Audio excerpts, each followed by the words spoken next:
In the aftermath of the murder of George Floyd, an incident at a Mill Valley City Council meeting sparked a call to action to address local issues of racial inequality. Tensions were high over a period of many months as the council, a task force, and residents weighed in on these issues, often disagreeing about a specific course of action. Through a city read, the library gave residents a structure to not only talk to each other about race, but to be better informed about how history contributed to what was happening in 2020 and beyond. Implementing the project during a pandemic required creativity in everything from the distribution of books and facilitation of book discussions to encouraging participation and building a sense of community around the project.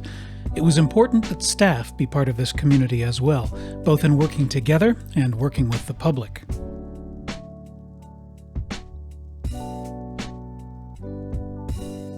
When I create promotional materials for any program or event, my goal is to create something eye-catching. It will grab the viewer's attention and give them a sense of the program. And through this, my hope is that the promotional materials connect with the viewer to draw them in and effectively communicate what the program is.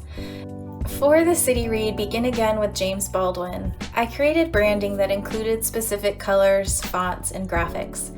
I also created a minimalistic logo for the overarching program name, Mill Valley Reads, that could be used year after year if the program was repeated.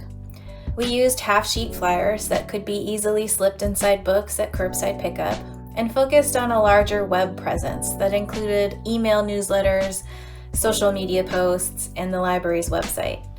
We also handed out the program's books for free with the Mill Valley Reads sticker on them to identify the books as part of the program, and we included the branding on a website companion that featured supplemental information related to the topics in the books. Having consistent branding for the program played an important role in appealing to participants and connecting all of the different components, from promotional materials to free books to online resources. Another core component of the program was the chapter-by-chapter book discussion groups held via Zoom. Certainly, this was not the first moment in the United States that called upon conversations regarding explorations of racism and looking at racial justice. But it was a moment that people realized now is our time to participate and engage in these particular conversations. People were so eager to not only talk about, reflect, and look at the text itself and the historical issues, the way James Baldwin positioned those, but to really, truly, openly, and authentically look at their own positionality within the society, to truly look at what it means to come from a position of privilege or to come from a position of oppression.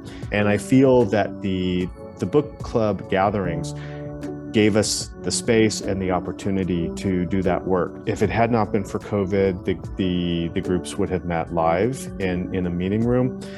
But I think the fact that it was COVID and we had virtual space and people were comfortable meeting virtually online and in Zoom groups, we used that space and were able to come together to do this work in conversation, reflection, looking at one another, storytelling, and I found the whole process incredibly valuable and meaningful. The library supplemented book discussions with weekly digests of material drawn from national and local history. Dig Deeper was conceived as a way to enhance the experience of those participating in the library's very first City Read as they made their way through Begin Again and The Fire Next Time. So that material included relevant articles, archival news segments, music, photographs, and videos. And each week we shared a selection of material with participants curated to supplement the chapters they were reading that week. One of the great things about working on the Dig Deeper portion of the City Read was being able to collaborate with my excellent coworkers at the library. So every week they sent suggestions of material to include in that week's Dig Deeper.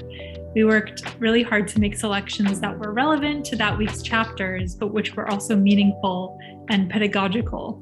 I wanted Mill Valley patrons to feel closer to the topics explored in the Begin Again and The Fire Next Time books. So every week I selected material from the library's history room or other local archives to shed a historical light on race relations in Mill Valley and its surrounds. This section, which we called Looking Locally, connected themes explored in the books with local history. Some of the events happened in Marin County, so there was a very direct connection. Others happened elsewhere in the country, but the themes and topics in the books are so applicable to all Americans, really. A post-program survey of the approximately 180 Mill Valley residents who participated helped the library gauge engagement and gather helpful feedback. The results were resounding. People found the program meaningful and would participate in future city reads. The challenge of running the program while in various stages of lockdown was considerable, but by maintaining focus on connection as our through line, the library showed that even if we could not gather, we could communicate.